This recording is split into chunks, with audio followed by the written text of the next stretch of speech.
पहली बड़ी खबर के साथ दरअसल गृह मंत्रालय ने दिल्ली कार ब्लास्ट के 20 घंटे बाद मामले की जांच एनआईए को सौंप दी है। बताते चलें कि दिल्ली धमाके में मरने वालों की संख्या बढ़कर 12 हो गई। इनमें 2 महिलाएं भी शामिल हैं। 20 घायलों का इलाज चल रहा है। 2 शवों की पहचान भी हो गई है। बाकी की पहचान डीएनए टेस्ट से की जाएगी। सोमवार शाम लाल किला मेट्रो स्टेशन के गेट नंबर 1 के पास चलती कार में जोरदार धमाका हुआ था। ब्लास्ट में जिस सफेद i20 कार का इस्तेमाल हुआ उसका एक सीसीटीवी फुटेज आज सामने आया है। मेट्रो स्टेशन की पार्किंग से निकल रही कार में काला मास्क पहने एक शख्स बैठा दिखाई दिया। उसका नाम डॉक्टर मोहम्मद उमर नबी बताया जा रहा है। ये पुलवामा का रहने वाला है। पुलिस सूत्रों के मुताबिक उमर ने विस्फोटकों के साथ खुद को उड़ा लिया। इसके डीएनए टेस्ट के लिए कश्मीर पुलिस ने पुलवामा में उसकी मां और 2 भाई को हिरासत में लिया है। तो इधर जम्मू कश्मीर पुलिस ने पुलवामा से एक और डॉक्टर को हिरासत में लिया। डॉक्टर सज्जाद को उमर का दोस्त बताया जा रहा है।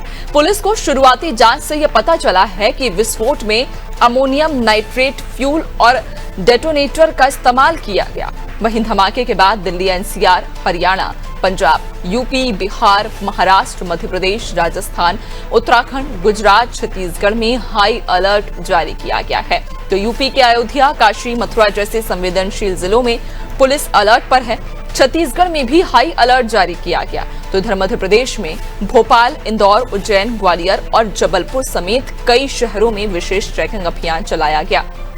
उज्जैन में महाकाल मंदिर की सुरक्षा बढ़ा दी गई है।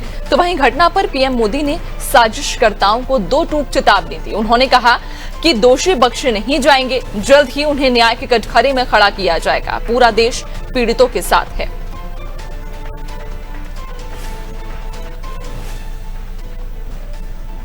और इस पर हम चर्चा करेंगे। हमारे साथ ब्यूरो हेड ब्रिजेश सर जुड़ चुके हैं। ब्रिजेश सर, कल दिल्ली में जो घटना घटी वो वाकई कहीं ना कहीं झकझोर देने वाली थी और एक बड़ा प्रश्न चिन्ह खड़ा कर देती है कि जब इतनी कड़ी सुरक्षा रहती है उसके बावजूद किस तरह से जो यहाँ पर हमले हुए और कई जो लोग हैं, निर्दोष लोग हैं, जो मासूम हैं, उनकी यहाँ पर जान गई। ऐसे में सबसे बड़ा सवाल यही खड़ा होता है कि किसकी ये लापरवाही रही। निश्चित तौर पर जांच एजेंसियां उस पर काम कर रही हैं और एनआईए को जांच सौंप दी गई है। तो माना जा रहा है कि ये आतंकी विस्फोट होगा। जिस तरह से पुलवामा हमने देखा कि वहाँ से जो डॉक्टर उमर जो पुलवामा के थे वहाँ वो गाड़ी में बैठा था, उसकी भी मौत हुई है।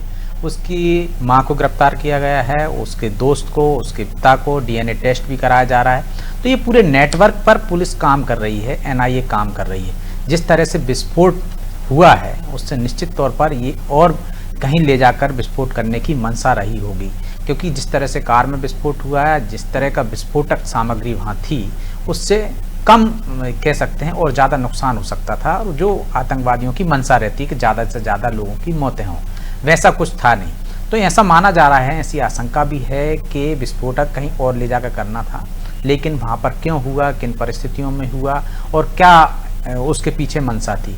एक की जो डीजी जम्मू कश्मीर हैं, उन्होंने कहा है कि वो अन्य लोग जिस तरह से हमने देखा है उत्तर प्रदेश में पकड़े गए थे उसके साथी और कुछ जम्मू कश्मीर में पकड़े गए थे, इस वजह से ये विस्फोटक जल्दी में किया गया है, विस्फोट जल्दी में किया गया है, विस्फोटक सामग्री ले जाई गई है।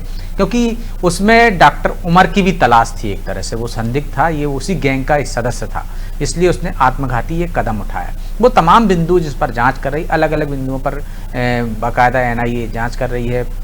छापे भी मारे जा रहे हैं, जिस यूनिवर्सिटी में वो प्रोफेसर थे वहाँ पे भी कार्रवाई की जा रही है। तो ये तमाम तरह की कार्रवाइयाँ अभी जारी हैं। अभी किसी भी संगठन ने, जो आतंकवादी संगठन होते हैं, हमने देखा है कि जिस तरह से कहीं भी घटना होती है तो वो जिम्मेदारी लेते हैं कि ये हमने किया है। लेकिन अभी तक ऐसे किसी भी संगठन ने इसकी जिम्मेदारी नहीं ली है। जो आतंकवादी संगठन है, जो पाकिस्तान में बैठे रहते हैं, उनमें से भी अभी किसी ने जिम्मेदारी नहीं ली है। और पीएम ने भी साफ संकेत दे दिए हैं, स्पष्ट कर दिया है कि किसी को बख्शा नहीं जाएगा। लगातार बैठकों का दौर है, गृह मंत्री के निवास पर भी बैठक हुई है, रात में भी बैठक हुई है। और जो आपने भी कहा, हमने अपनी रिपोर्ट में भी दिखाया है कि तमाम राज्यों में हाई अलर्ट कर दिया गया है। मध्य प्रदेश सहित उड़ीसा, राजस्थान, उत्तर प्रदेश, दिल्ली तो है ही हाई अलर्ट पर, मुंबई को कल ही कर दिया गया था। तो ये रात से ही यहाँ पर चेकिंग अभियान शुरू कर दिया गया। कौन कौन से क्षेत्र हैं जहाँ पर आतंकवादी घटनाओं को अंजाम दे सकते हैं, मैं उन संवेदनशील क्षेत्रों पे जहाँ पे सार्वजनिक स्थान है, जैसे महाकाल का जिक्र आया है, मथुरा का आया है, अयोध्या का आया है, यहाँ पर ज़्यादा हाई अलर्ट घोषित किया गया है क्योंकि महाकाल में रोजाना हजारों की संख्या में लोग जाते हैं। तो वहाँ भी सुरक्षा बढ़ा दी गई है। रेलवे स्टेशन, बस स्टैंड, जो सार्वजनिक स्थल होते हैं, वहाँ पर भी बाकायदा चेकिंग की जा रही है, एयरपोर्ट पर। ये तमाम तरह की जो सावधानियां हैं जो सरकार को बरतना चाहिए, जांच एजेंसियों के को देखना चाहिए, उन पर एक तरह से काम शुरू होगा। लंबे अरसे बाद ऐसी कोई घटना हुई है, हमने देखा इससे पहले भी 2011 में हादसा हुआ था, इस तरह से विस्फोट किया गया था दिल्ली में। लेकिन जब से हमने देखा है कि मोदी सरकार आई है तो आतंकवादी घटनाओं में कमी आई है, इस तरह के ब्लास्ट नहीं हुए हैं। उसकी वजह रही है कि सरकार तुरंत एक्शन लेती है। आप देखिए ये घटना हुआ तो हमारे पड़ोसी राज्य जिस तरह, पड़ोसी देश जिस तरह से हम देखते हैं कि दहशत में आ गया, वहाँ पे पेट्रोलिंग शुरू हो गई। राजस्थान बॉर्डर पर उन्होंने बाकायदा सर्चिंग शुरू कर दी, कहीं ऐसा ना हो कि भारत हम पर हमला कर दे, हमारे कोई कनेक्शन हो। तो ये डर पैदा हुआ, ये डर आतंकवादियों में भी पैदा हुआ है। इसी वजह से इस तरह की घटनाएं नहीं हुई। तो ये घटना हुई है तो निश्चित तौर पर, जिसके बाद हमने देखा है कि प्रधानमंत्री ने भूटान में कहा है कि कोई भी हो उसको बख्शा नहीं जाएगा। तो जांच एजेंसियां काम कर रही हैं उस पर, और जो इस पे संदिग्ध हैं उनको हिरासत में लेना शुरू कर दिया। अब तक ऐसे 40 से ज़्यादा लोगों को हिरासत में लिया जा चुका है, उनसे पूछताछ की जा रही है। गाड़ी किन किन लोगों को बिकी थी, पहले जो उसका विक्रेता था उससे लेकर बाकी के लोगों तक भी पुलिस पहुंच रही है। तो अभी जांच जारी है, इसमें और खुलासे होंगे निश्चित तौर पर कि किस आतंकवादी संगठन ने इस घटना को अंजाम दिया है और कौन कौन लिप्त हैं। ये कोई मॉड्यूल है क्या जो पूरे देश में सक्रिय है, उसकी तार कहां तक जुड़े हैं, किन किन राज्यों में फैले हुए हैं, उस पर एनआईए काम कर रही है। बिल्कुल वाकई, और अब चूंकि इस पूरे ही मामले की जांच एनआईए को सौंप दी गई है तो अब देखना ये लाजमी होगा कि आखिरकार जब जांच होगी और जब रिपोर्ट सामने आएगी तो उसके पीछे कौन दोषी पाया जाएगा। और चूंकि खुद प्रधानमंत्री ये साफ तौर पर कह चुके हैं कि कोई भी दोषी हो, जिसकी भी इसमें पूरे मामले में जिम्मेदारी होगी या जो भी दोषी पाया जाएगा उसे सख्त से सख्त सजा दी जाएगी। बहुत शुक्रिया आपका जानकारी साझा करने के लिए। तो आपको बता दें कि दिल्ली में कल हुए विस्फोट के बाद अब जहां लगातार जो पुलिस है वो एक्टिव हो चुकी है और अब इस पूरे ही मामले की जो जांच है वो एनआईए को सौंपी गई है। और अब ऐसे में खुद प्रधानमंत्री नरेंद्र मोदी ने आज भूटान में अपने भाषण में ये साफ जिक्र किया कि इस मामले में जो भी दोषी पाया जाएगा या जो भी इसके पीछे संलिप्त पाया जाता है उसके खिलाफ सख्त कार्रवाई होगी।